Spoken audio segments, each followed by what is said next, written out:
ہمیں تیرا یہ انداز ثابت کر دے کہ تو یہودی ایجنٹ ہے. تجھے یہ درد محسوس نہیں ہو رہا کیونکہ تیرے بیٹے وہاں آرام سے بیٹھے. السلام علیکم ناظرین، امید ہے آپ سب خیریت سے ہوں گے.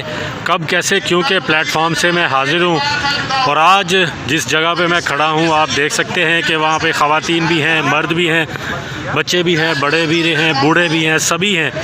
اور یہ وہ لوگ ہیں جو سانحہ مچ کے جو متاثرین ہیں ان کے اہل خانہ سے اظہار یکجہتی کے لیے گورنر ہاؤس لاہور کے باہر دھرنا دیے بیٹھے ہیں. اور ان کے جذبات جو ہیں وہ دیدنی ہیں، وہ قابل رشک ہیں. یہ لوگ جو یہاں پر شدید ٹھنڈ میں دھرنا دیے بیٹھے ہیں اپنے بچوں کے ساتھ، بزرگوں کے ساتھ.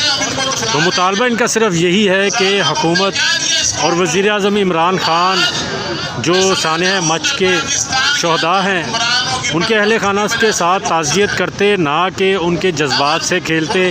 جیسے بیانات وہ دے رہے ہیں، جیسے حکومت کی جانب سے بیانات دیے جا رہے ہیں، تو جذبات یہاں پر کافی جو میں نے دیکھا ہے کہ بھڑکے ہوئے ہیں وزیر اعظم کے بیانات کے بعد.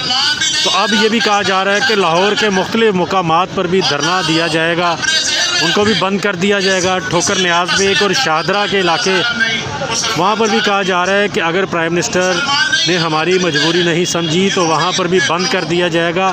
اور وزیر اعظم کو یہ احساس دلایا جائے گا کہ وہ اس ملک کے وزیر اعظم ہیں، کسی خاص جماعت اور گروہ کے وزیر اعظم نہیں. تو یہاں پر جو تقاریر بھی ہوئی ہیں وہ میں آپ کو سناتا ہوں. ایک خاتون مقرر نے یہاں پر تقریر کری، بڑی جذباتی تقریر تھی، وہ آپ سنیں. اس کے بعد دیکھیں یہاں پر نعرے بھی کس طرح کے لگائے جا رہے ہیں اور یہ جذبات کیسے بھڑک رہے ہیں اور ان کو کیسے قابو میں کیا جا سکتا ہے. یہ پرائم منسٹر کی ذمہ داری ہے، حکومت کی ذمہ داری ہے، ریاست کی ذمہ داری ہے کہ وہ ان کو بھڑکانے کے بجائے ان جذبات کو ٹھنڈا کرنے کی کوشش کرے. تو اب آپ یہ تقریر سنیں، اس کے بعد پھر مزید معلومات اور مزید ایسی اپڈیٹس کے لیے دوبارہ حاضر ہوں گا. آپ نے چینل سبسکرائب نہیں کیا تو چینل سبسکرائب کر لیں تاکہ مستقبل میں بھی ایسی ویڈیوز مل سکیں. ایسا نہ ہو پھر ہمیں تیرا یہ انداز ثابت کر دے کہ تو یہودی ایجنٹ ہے. تجھے یہ درد محسوس نہیں ہو رہا کیونکہ تیرے بیٹے وہاں آرام سے بیٹھے. اگر تیرے بیٹے پاکستان میں ہوتے تو مسلمان ہوتے، جب مسلمان ہوتے تو تجھے اولاد کا درد ہوتا. بس اتنا جملہ کہوں گی، ہم تجھے بلیک میل نہیں کر رہے. ذرا آ، بس ایک خواہش ہے کہ ہمارا سربراہ آ کر ہمیں پیسوں میں تول کے ہمارے خون کا معاوضہ نہ دے، بلکہ بوڑھے باپ کو بس گلے لگا کے یہ کہہ دے بہت بری طرح مارا ہے.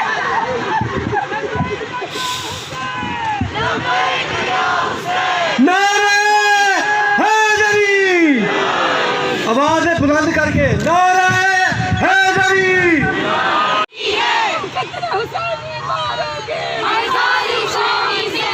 دعوت خطاب دوں گا ہمارے اہل حدیث مکتب فکر سے تعلق رکھنے والے شیخ الحدیث سکت المحدثین جناب مولانا شکیل الرحمن ناصر مدنی صاحب کو کہ وہ تشریف لائے اور شرکائے دھرنا سے خطاب کریں. ان کے استقبال.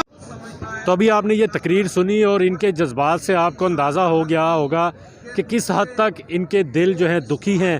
اور پرائم منسٹر عمران خان کی جانب سے، حکومتی وزراء کی جانب سے جو بیانات دیے جا رہے ہیں وہ زخموں پر مرہم رکھنے کی بجائے نمک کا کردار ادا کر رہے ہیں. تو اب یہاں پر جو شرکاء ہیں ان سے بھی بات کرتے ہیں. ہمارے ساتھ یہاں پر ایک احسن صاحب بھی موجود ہیں جو بڑے سرگرم ہیں اور اہل تشیع کمیونٹی میں بڑا اہم ان کا کردار ہے. تو ان سے پوچھتے ہیں کہ کیا مسئلہ ہے، کیوں جو لوگ ابھی تک یہاں پر باضد ہیں، عمران خان بھی باضد ہیں اور لوگ بھی یہی کہہ رہے ہیں کہ وہ آنا چاہیے، ان کو آئیں گے تو مسئلہ حل ہوگا. اس کے علاوہ کیا مسئلہ حل ہو سکتا ہے جو نکلنا چاہیے. تو احسن بھائی سے میں بات کرتا ہوں. احسن بھائی میرے ساتھ موجود ہیں. حسن بھائی یہ بتائیں کہ کیا مسئلہ بنیادی طور پر ہے کیا؟ ایک واقعہ ہوا، بڑا دلخراش واقعہ تھا، بڑا پرسوز واقعہ تھا، ظاہر ہے نوجوان ہلاک ہوئے، ان کے ساتھ جو ظلم ہوا اس کو جس طرح بھی کہا جائے وہ کسی بھی طریقے سے کسی ظلم سے کم نہیں تھا، لیکن اب یہ جو لوگ بچے بوڑھے سبھی یہاں پر بیٹھے ہیں یہ کس مقصد کے لیے بیٹھے ہیں؟ بسم اللہ الرحمن الرحیم۔ دیکھیں جی، بات یہ ہے کہ پاکستان میں ہزارہ شیعہ کمیونٹی کی پہلے بھی جو ہے وہ ٹارگٹ کلنگ ہوتی رہی ہے اور 2 دہائیوں سے وہ قتل ہوتے آئے ہیں، لیکن کسی بھی حکومت وقت کی جانب سے اتنی رونق کا جو ہے مظاہرہ نہیں کیا گیا۔ عمران خان اس قوم کے سردار ہیں، سرداری ان کے سپرد ہے، سرداری داری کرنے سے ہوتی ہے۔ ان کو چاہیے تھا کہ ان مظلوموں کے پاس جاتے، ان کی جو ہے وہ داد رسی کرتے، ان کے زخموں پہ جو ہے مرہم چھڑکتے، لیکن بجائے اس کے کہ وہ زخموں پہ مرہم چھڑکتے، ان کے وزراء پہلے کہتے ہیں کہ جی عمران خان کو یہاں آنے سے کیا فائدہ ہو سکتا ہے، اور اب آج عمران خان پرائم منسٹر خود کہہ رہے ہیں کہ جو ہے وہ لاشیں جو ہیں وہ مجھے بلیک میل کرتی ہیں۔ میں یہ پوچھنا چاہتا ہوں کہ میتیں کس طرح ایک ایٹمی طاقت کے وزیر اعظم کو بلیک میل کر سکتی ہیں؟ میتیں بالکل نہیں بلیک میل کر سکتی۔ عمران خان کی رونق جو ہے وہ اس وقت اس کے اندر آ رہی ہے، اور ان کو چاہیے کہ اپنی رونق کو چھوڑیں اور ان شہداء کے پاس جائیں، ان کی داد رسی کریں، وہ سردار ہیں، اپنی سرداری کا فرض نبھائیں۔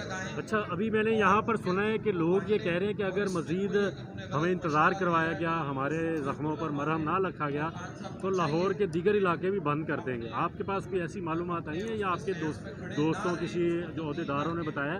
جی، میرا خیال ہے کہ پاکستان میں پاکستانی شیعہ قوم جو ہے وہ ایک بڑی پرامن قوم ہے، اور ہم نے ہمیشہ پرامن احتجاج ہی کیے ہیں۔ ابھی بھی آپ دیکھیں یہاں 6 دن سے بیٹھے ہوئے ہیں، ایک گملہ یا ایک پھول نہیں توڑا گیا، لیکن اگر اسی طرح حکومت کی رونق برقرار رہی تو میرا خیال ہے بالکل جو ہے وہ لاہور کے بھی راستے بند کر دینے چاہیے، بلکہ اسلام آباد کی طرف مارچ کرنا چاہیے اور جا کے پارلیمنٹ ہاؤس کے سامنے بیٹھنا چاہیے۔ ایک قوم کی مظلومیت کی انتہا اس سے زیادہ کیا ہوگی کہ قرآن سر پہ رکھ کے نکل آئے ہیں۔ ریاست ہمیں بتائے کہ اگر قرآن سر پہ رکھنے کے باوجود ہمیں امان نہیں ہے تو ایسی ہم کیا بات کریں کہ جس سے ہمیں اس ریاست میں امان مل سکے۔ جی بالکل، آپ نے احسن بھائی کی بات سنی تو کافی جذبات ان کے بھی گرم ہیں، اور یہ بھی یہی چاہتے ہیں کہ بجائے پرائم منسٹر عمران خان ایسی رونق کا مظاہرہ کریں جس سے ان کے زخموں پر ٹھیس پہنچے، ان کے دل مجروح ہوں، وہ جائیں، موقع پر پہنچیں اور لوگوں کی داد رسی کریں۔ وہ ایک ریاست کے سربراہ ہونے کی حیثیت سے جائیں، نہ کہ وہ کسی سیاسی جماعت کے، نہ کسی ذاتی مذہبی جماعت کے حمایتی ہو کر جائیں، وہ ملک کا سربراہ ہونے کی حیثیت سے کوئٹہ پہنچیں اور ان کی داد رسی کریں، اور یہ سارا مسئلہ بڑی خوش اسلوبی سے حل ہو سکتا ہے اگر انا کا مسئلہ نہ بنایا جائے۔ جی